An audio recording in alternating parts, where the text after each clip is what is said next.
ओम नमो भगवते वासुदेवाय। आप सभी का हमारे YouTube चैनल पर हार्दिक स्वागत है। आज आइए सुने देव उठनी एकादशी व्रत की संपूर्ण कथाएं। तो प्रेम से बोलें श्री हरि विष्णु भगवान की जय हो। कथा के अनुसार एक राज्य था जहाँ के सभी निवासी एकादशी व्रत का पालन किया करते थे। पालन इतनी कड़ाई से होता था कि एकादशी के दिन क्या मनुष्य और क्या पशु पक्षी किसी को भी भोजन नहीं दिया जाता था। एक बार एक बाहरी व्यक्ति राजा के राज्य में नौकरी पाने की इच्छा से पहुंचा।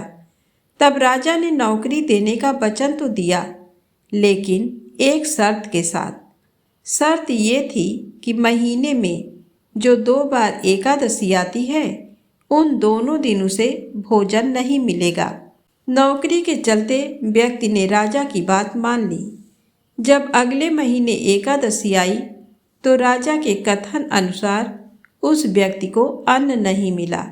हालांकि उसे राजा की ओर से फलाहार की सामग्री प्रदान की गई, लेकिन उस व्यक्ति से भूख बर्दाश्त नहीं हुई और वो राजा से अन्न की मांग करने लगा। वह राजा के सामने अन्न के लिए गिड़गिड़ाने लगा। राजा ने उस व्यक्ति को नौकरी की शर्त याद दिलाते हुए अन्न देने से मना कर दिया, मगर भूख से बेबस वो व्यक्ति अन्न की मांग करता रहा। जिसके बाद राजा ने उसे अन्न देने का आदेश जारी कर दिया। राजा के आदेश पर उस व्यक्ति को कच्चा आटा, चावल और दाल दिया गया। भोजन सामग्री पाकर व्यक्ति खुश हो गया और नदी किनारे पहुंच गया। नदी के तट पर पहुंचते ही उसने स्नान किया और भोजन पकाने की तैयारी में जुट गया। जैसे ही भोजन तैयार हुआ, उसने भगवान विष्णु का स्मरण किया और उन्हें भोजन पर आमंत्रित करने लगा। उसकी प्रार्थना सुनकर भगवान विष्णु अपने चतुर्भुज स्वरूप में पीले वस्त्र धारण किए प्रकट हुए। वह व्यक्ति भगवान के साथ भोजन करने लगा। भगवान विष्णु ने भी उसके साथ बड़े ही प्यार से खाना खाया और फिर वो अपने धाम वापस लौट गए। जब अगली एकादशी आई तो उस व्यक्ति ने राजा से पुनः ज्यादा मात्रा में खाना मांगा, जिसका कारण उसने ये बताया कि वह भगवान के साथ खाना खाता है और पहली एकादशी पर खाना कम पड़ गया था। व्यक्ति की बात सुन राजा अचरज में पड़ गया। उस व्यक्ति की बात पर राजा को भरोसा नहीं हुआ। राजा मन ही मन सोचने लगा कि इतने सालों से वह एकादशी का व्रत कर रहा है, लेकिन भगवान ने उसे आज तक दर्शन नहीं दिए। वहीं जिसने एकादशी का कभी व्रत नहीं किया, भगवान उसके साथ खाना खाते हैं। राजा के मन में अविश्वास देख उस व्यक्ति ने राजा को अपने साथ चलने को कहा। एकादशी के दिन राजा एक पेड़ के पीछे छिप गया और वह व्यक्ति हमेशा के नियम के अनुसार स्नान ध्यान करके और भोजन बनाकर भगवान को बुलाने लगा, मगर इस बार भगवान नहीं आए। व्यक्ति ने कई बार भगवान से आने की प्रार्थना की, लेकिन मानो भगवान ने उसकी हर प्रार्थना अनसुनी कर दी। जिसके बाद उस व्यक्ति ने नदी में कूदकर भगवान से अपनी जान देने की बात कही। वह व्यक्ति नदी में कूदने ही जा रहा था कि तभी भगवान प्रकट हो गए और उसे रोक लिया। वे उसके साथ बैठकर भोजन करने लगे। भोजन के बाद भगवान उस व्यक्ति को बैठाकर अपने साथ अपने धाम ले गए। राजा ने ये पूरा दृश्य छुप कर देखा और तब उसे इस बात का ज्ञान हुआ कि मन की शुद्धता के साथ ही व्रत और उपवास करना चाहिए, तभी व्रत का पूर्ण फल प्राप्त होता है। इस घटना के बाद से राजा भी पवित्र मन से व्रत और उपवास करने लगा। जीवन के अंत में उसे भी स्वर्ग की प्राप्ति हुई। तो प्रेम से बोलें श्री हरि विष्णु भगवान की जय हो। अब आइए सुनते हैं छोटी सी गौरैया के श्री कृष्ण पर विश्वास की कहानी। कुरुक्षेत्र के युद्ध क्षेत्र को विशाल सेनाओं के आवागमन की सुविधा के लिए तैयार किया जा रहा था। उन्होंने हाथियों का इस्तेमाल पेड़ों को उखाड़ने और जमीन साफ करने के लिए किया। ऐसे ही एक पेड़ पर एक गौरैया अपने 4 बच्चों के साथ रहती थी। जब उस पेड़ को उखाड़ा जा रहा था तो उसका घोंसला जमीन पर गिर गया, लेकिन चमत्कारी रूप से उसकी संतानें अनहोनी से बच गईं। लेकिन वो अभी बहुत छोटे होने के कारण उड़ने में असमर्थ थे। कमजोर और भयभीत गौरैया मदद के लिए इधर उधर देखती रही। तभी उसने कृष्ण को अर्जुन के साथ वहां आते देखा। वे युद्ध के मैदान की जांच करने और युद्ध की शुरुआत से पहले जीतने की रणनीति तैयार करने के लिए वहां गए थे। उसने कृष्ण के रथ तक पहुंचने के लिए अपने छोटे पंख फड़फड़ाए और किसी प्रकार श्री कृष्ण के पास पहुंची।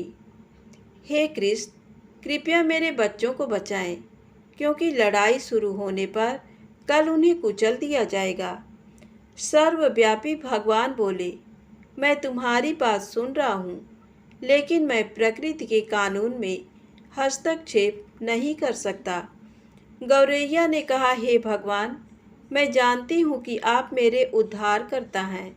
मैं अपने बच्चों के भाग्य को आपके हाथों में सौंपती हूँ।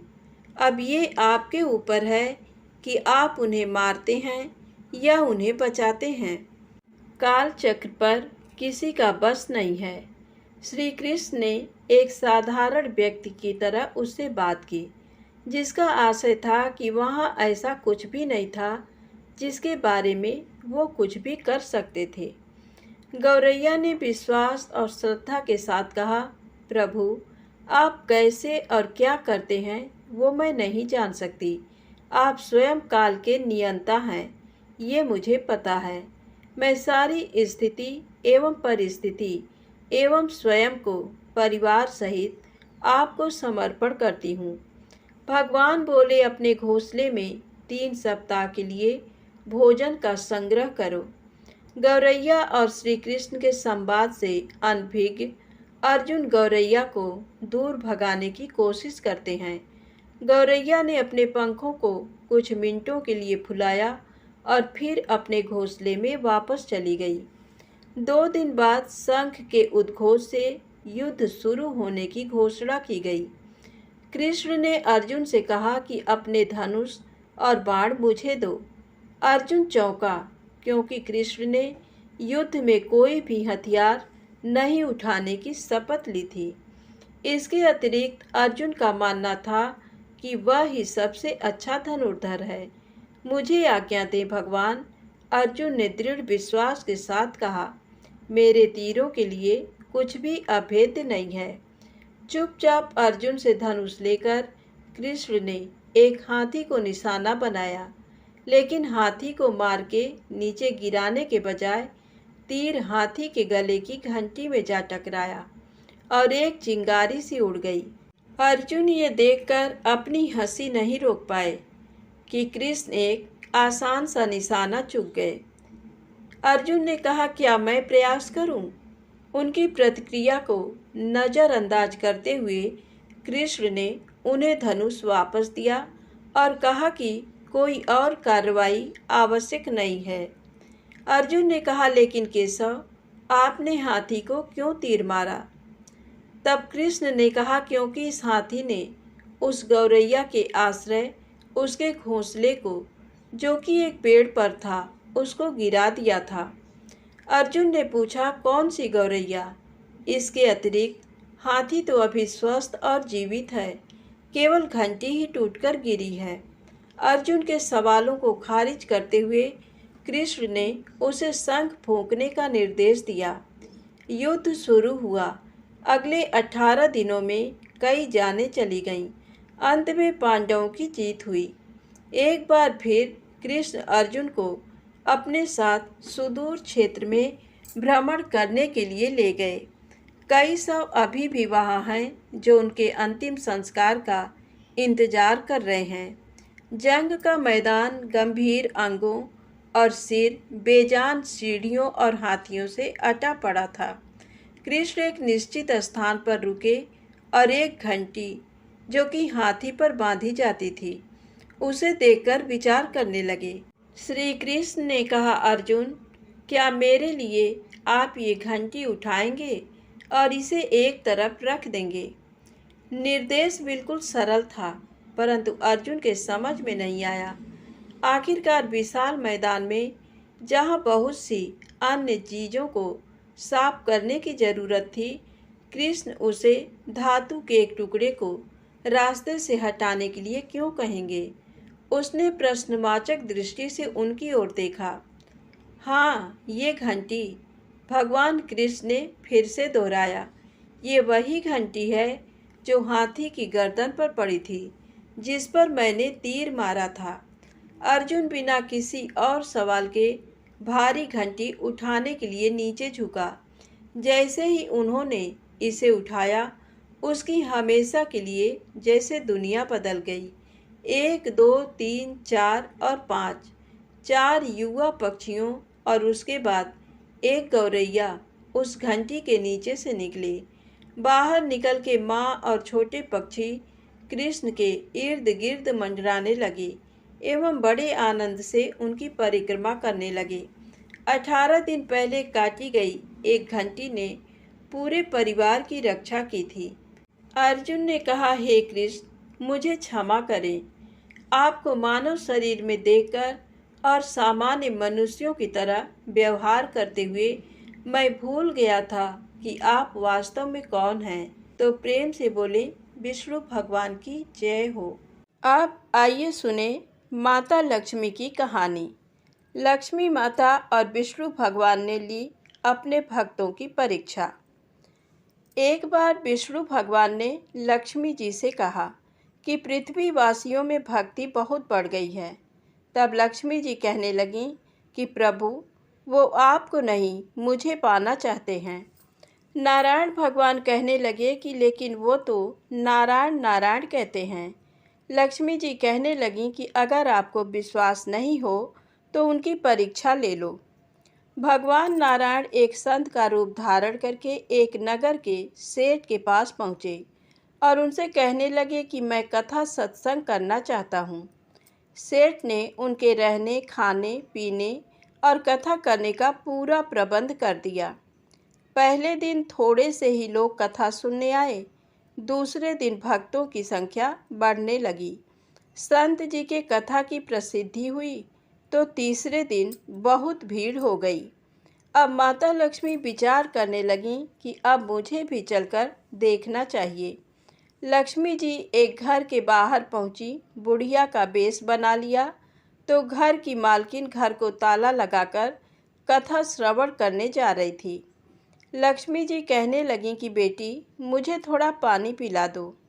वो औरत बोली कि माता जी, मुझे तो सत्संग श्रवण करने में देर हो रही है।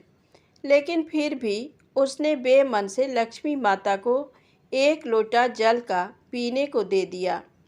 जब लक्ष्मी माता ने उसे लोटा वापस किया तो वह सोने का हो चुका था। सोने का लोटा देखकर वह औरत उत्साहित होकर कहती है कि माता जी, आपको भूख भी लगी होगी, खाने को कुछ लाती हूँ। उसके मन में चल रहा था कि खाने की प्लेट, कटोरी, चम्मच भी सोने का हो जाएगा। लक्ष्मी माता कहने लगी कि नहीं बिटिया, तुमको कथा श्रवण में देर हो जाएगी, इसलिए रहने दो। वो औरत बेमन से कथा सुनने चली गई। वहाँ जाकर उसने चमत्कारी बुढ़िया के बारे में सब औरतों को बता दिया। धीरे धीरे बहुत सी औरतें चलते सत्संग में माता जी के दर्शन करने उठकर चली गईं। माता जी जिसके घर में भोजन करती, जल पीती, उसके बर्तन सोने के हो जाते। माता जी की प्रसिद्धि बढ़ गई और भगवान विष्णु जो कथाकार के रूप में धरती पर आए थे, उनकी कथा सुनने वालों की संख्या कम होती गई। भगवान ने यजमान से पूछा कि अब कथा सुनने कम लोग क्यों आते हैं। उन्होंने कहा कि नगर में कोई चमत्कारी बुढ़िया आई है, जिस भी बर्तन में खाना खाती है, पानी पीती है, वह सोने का हो जाता है। भगवान समझ गए कि लक्ष्मी जी का आगमन हो गया है। अब जिस सेठ ने विष्णु जी के रहने खाने कथा की व्यवस्था की थी, वह भी चमत्कारी माता जी के पास पहुँचे और कहने लगे कि आप मेरे घर पर क्यों नहीं पधारी। लक्ष्मी जी कहने लगीं कि जब तक वह कथाकार तुम्हारे घर पर है, मैं वहाँ नहीं आऊँगी। सेठ जल्दी से घर गया और कथाकार से कहने लगा कि महाराज, आपके रहने खाने की व्यवस्था मैंने धर्मशाला में करवा दी है। कथाकार कहने लगे कि अब तो कथा में कुछ ही दिन शेष रह गए हैं, फिर आपने मेरी व्यवस्था धर्मशाला में क्यों करवा दी। सेठ कहने लगा कि मेरे घर में आपसे भी कोई खास रहने आने वाला है। लक्ष्मी जी उस सेठ के पीछे पीछे ही उसके घर पर आ गई थी। वह सेठ से कहने लगी कि मुझे इस कथाकार से कोई ज़रूरी बात करनी है, कृपया आप बाहर जाएं। सेठ के बाहर जाते ही लक्ष्मी जी कहने लगीं कि क्यों प्रभु, मैंने क्या कहा था? ये भक्ति आपको पाने के नहीं, मुझे पाने के लिए कर रहे हैं।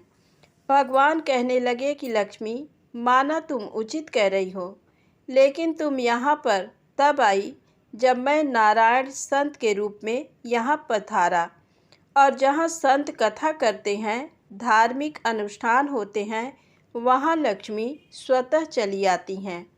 भगवान विष्णु अपने धाम वापस लौट गए। अगले दिन सेठ के घर पर लोगों का तांता लग गया।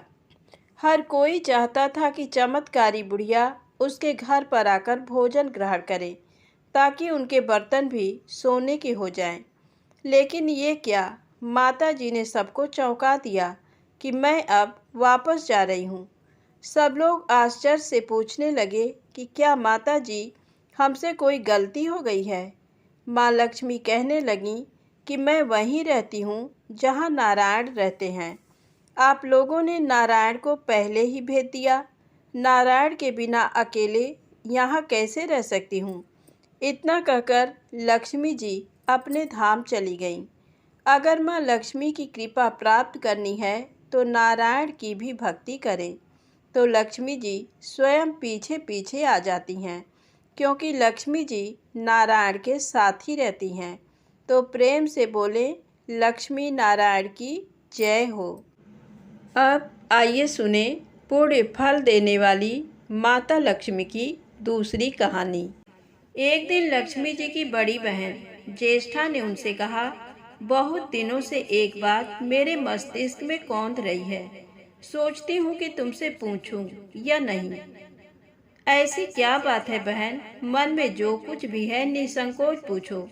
वैसे भी कोई बात मन में न रखकर उसका समाधान कर लेना ही बुद्धिमानी है। लक्ष्मी जी ने मुस्कुरा कर कहा, मैं अक्सर यही सोचती रहती हूँ कि सुंदरता में हम दोनों बराबर हैं, फिर भी लोग तुम्हारा आदर करते हैं और मैं जहाँ भी जाती हूँ वहाँ उदासी छा जाती है। मुझे लोगों की घृणा और क्रोध का शिकार होना पड़ता है, जबकि हम दोनों सगी बहनें हैं। ऐसा क्यों? तब लक्ष्मी जी ने हंसकर कहा, सगी बहन या समान सुंदरता होने से ही आदर नहीं मिलता, उसके लिए अपने को भी कुछ करना चाहिए। लोग मेरा आदर इसलिए करते हैं क्योंकि मैं उनके घर पहुंचते ही सुख के साधन जुटा देती हूँ। संपत्ति और वैभव से आनंदित होकर लोग मेरा उपकार मानते हैं, तभी मेरी पूजा करते हैं। उधर तुम्हारा ये हाल है कि जिसके यहाँ भी तुम जाती हो उसको गरीबी, रोग और आपदा सहनी पड़ती है। इसी वजह से लोग तुमसे घृणा करते हैं, कोई आदर नहीं करता। आदर पाना है तो दूसरों को सुख पहुंचाओ। ज्येष्ठा को लक्ष्मी जी की बात चुभ गई। उन्हें लगा कि लक्ष्मी को अपनी महिमा का अभिमान हो गया है। उन्होंने तड़प कर कहा, लक्ष्मी, तुम मुझसे हर बात में छोटी हो, अवस्था में भी और प्रभाव में भी। मुझे उपदेश देने का भी विचार न करो। अगर तुम्हें अपने वैभव का अहंकार है तो मेरे पास भी अपना एक प्रभाव है। मैं जब अपनी पर आ जाऊं तो तुम्हारे करोड़पति भक्त को भी पल भर में भिखारी बना दूं। लक्ष्मी जी को हंसी आ गई और कहने लगी, बहन तुम बड़ी हो इसलिए कुछ भी कह लो, लेकिन जहाँ तक प्रभाव की बात है मैं तुमसे कम नहीं हूँ। जिसको तुम भिखारी बनाओगी उसे मैं दूसरे दिन रंग से फिर राजा बना दूंगी। मेरी महिमा का अभी तुम्हें पता ही कहाँ है। तब अलक्ष्मी ने कहा, और तुम्हें भी मेरी महिमा का पता ही नहीं है। जिसकी तुम सहायता करोगी उसे मैं दाने दाने के लिए भी मोहताज कर दूंगी। तब लक्ष्मी जी ने कहा, देखो बहन, दाने दाने के लिए तो तुम उसे मोहताज कर सकती हो जिससे मैं रूठ जाऊं, जिसके सिर पर मेरा बरद हस्त ना हो, उसका तुम कुछ भी बिगाड़ सकती हो। परंतु जिस पर मेरी कृपा दृष्टि है उसका कोई भी बाल तक बांका नहीं कर सकता। अगर तुम अपना प्रभाव दिखाने को इतनी ही उतावली हो रही हो तो कल अपना प्रभाव दिखाकर देख लेना। ठीक है, बोलो कहाँ चलें? तब लक्ष्मी जी ने कहा, दूर क्यों जाएं? पास ही अनुराधापुर है, उसमें एक ब्राह्मण रहता है दीनानाथ। वह रोज मंदिर में पूजा करने जाता है और मेरा पक्का भक्त है। उसी पर हमें अपनी अपनी महिमा दिखानी है। ज्येष्ठा को ताव आ गया। उन्होंने हाथ झटक कर कहा, ठीक है, देख लेना, कल तुम्हारा सिर ही झुक जाएगा। कहकर वह एक ओर चली गई। लक्ष्मी जी वहीं खड़ी बहन के क्रोध और अहंकार पर मुस्कुराती रही। दूसरे दिन दोनों बहनें अनुराधापुर के विष्णु मंदिर में पहुंची।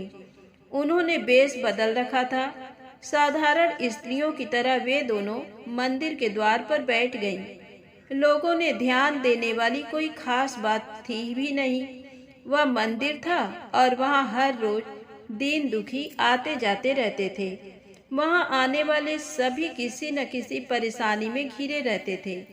फिर भला उन्हें किसी दूसरे की परेशानी से क्या सरोकार हो सकता था। थोड़ी देर बाद वहां दीनू पंडित आया। दोनों बहनों की नजरें उस पर जम गईं। पूजा करके जब वह लौटने लगा तो ज्येष्ठा ने कहा, लक्ष्मी, वह तुम्हारा भक्त आ रहा है, बन पड़े तो कोई सहायता करो। तब लक्ष्मी माँ ने कहा, हाँ करती हूँ।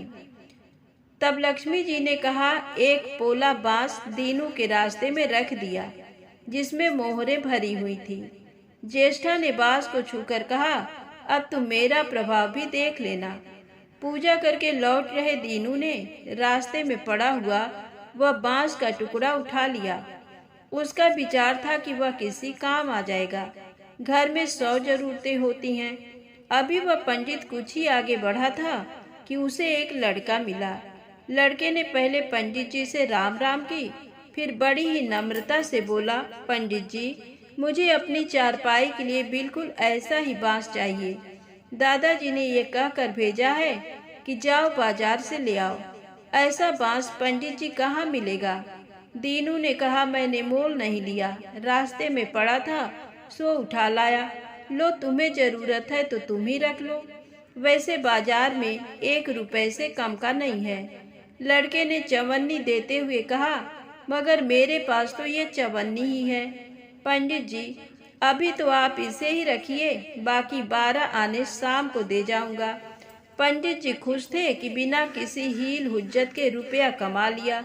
दीनू पंडित ने चवन्नी लेकर बांस लड़के को दिया और वह चवन्नी अपनी डोलची में रख दी।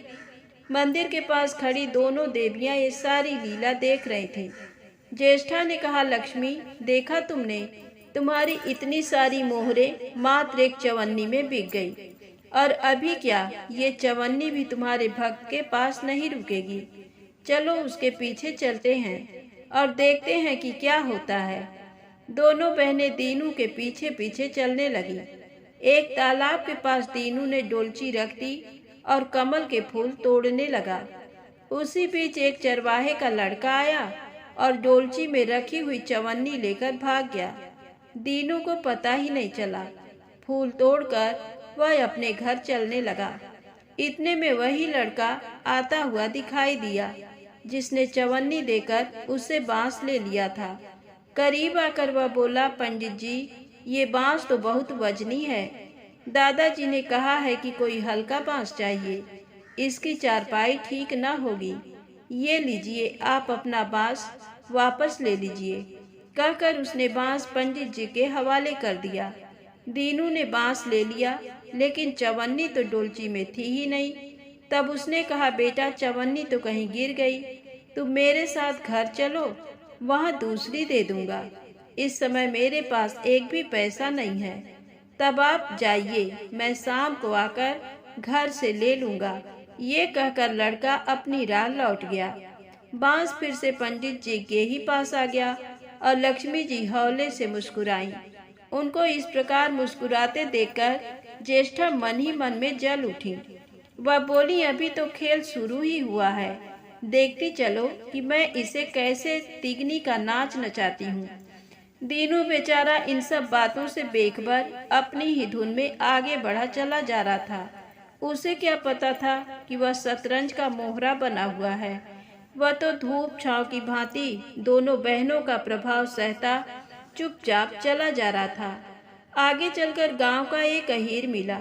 उसने दीनू को चवन्नी वापस करते हुए बताया, पंडित जी, मेरा लड़का आपकी डोलची से ये चवन्नी उठा लाया था। वह बड़ा ही शैतान है। मैं आपकी वही चवन्नी लौटाने आया हूँ। हो सके तो उस शैतान को माफ कर दीजिएगा।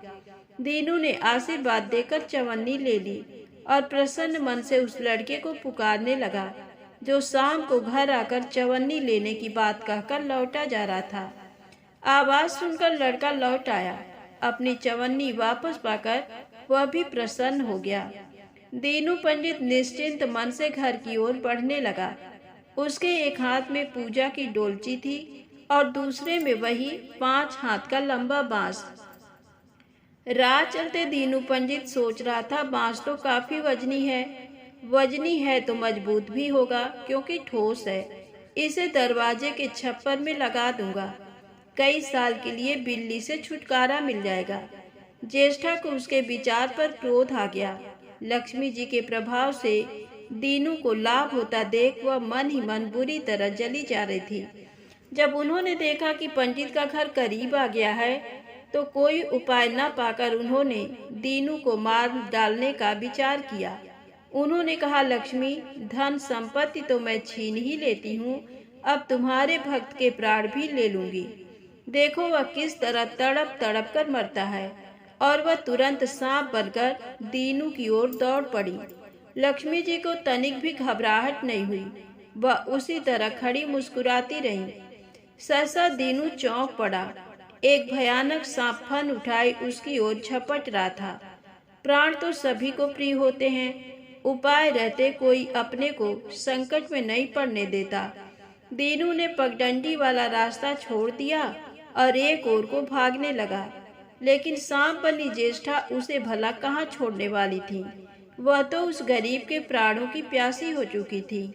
वह भी दीनू के आगे पीछे दाएं बाएं बराबर दौड़ती ही रही। दीनू घबरा गया। उसने हाथ जोड़कर कहा, नाग देवता, मैंने तुम्हारा कुछ नहीं बिगाड़ा, शांति से अपनी राह लौट जाओ। आखिर क्यों मुझ गरीब के पीछे पड़े हो?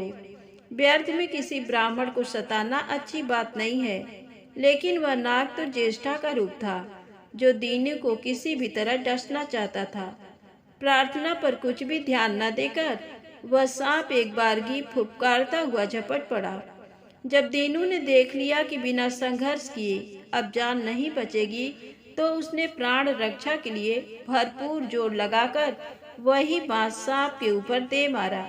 धरती से टकराते ही बांस के 2 टुकड़े हो गए और उसके भीतर भरी हुई मोहरें खन खनाकर बिखर गईं, जैसे लक्ष्मी हंस रही हो।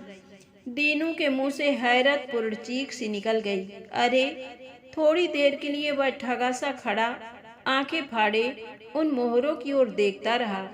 एक पल के लिए तो वह सांप को भूल ही गया, परंतु फिर जैसे उसे झटका सा लगा। सांप का ध्यान आते ही उसने उसकी ओर गर्दन घुमाई तो देखा कि बांस की चोट से सांप की कमर टूट गई है और वह लुहान अवस्था में झाड़ी की ओर भागा जा रहा है। दूसरे क्षण वह मोहरों पर लौट गया और कहने लगा, तेरी जय हो लक्ष्मी माता, जीवन भर का दारिद्र्य आज दूर हो गया। तेरी महिमा कौन जान सकता है। चलो अब घर बैठकर तुम्हारी पूजा आरती करूंगा और फिर जल्दी जल्दी उसने सारी मोहरें अंगोछे में बांध दी और लंबे लंबे कदमों से घर की ओर चल दिया। पीछे एक पेड़ की छाया में खड़ी लक्ष्मी अपनी बहन ज्येष्ठा से मुस्कुराकर पूछ रही थी, कहो बहन, सच बताना, बड़प्पन की था मिली कि अभी नहीं? बड़प्पन किसी को कुछ देने में ही है, उससे छीनने में नहीं। ज्येष्ठा ने कोई उत्तर नहीं दिया।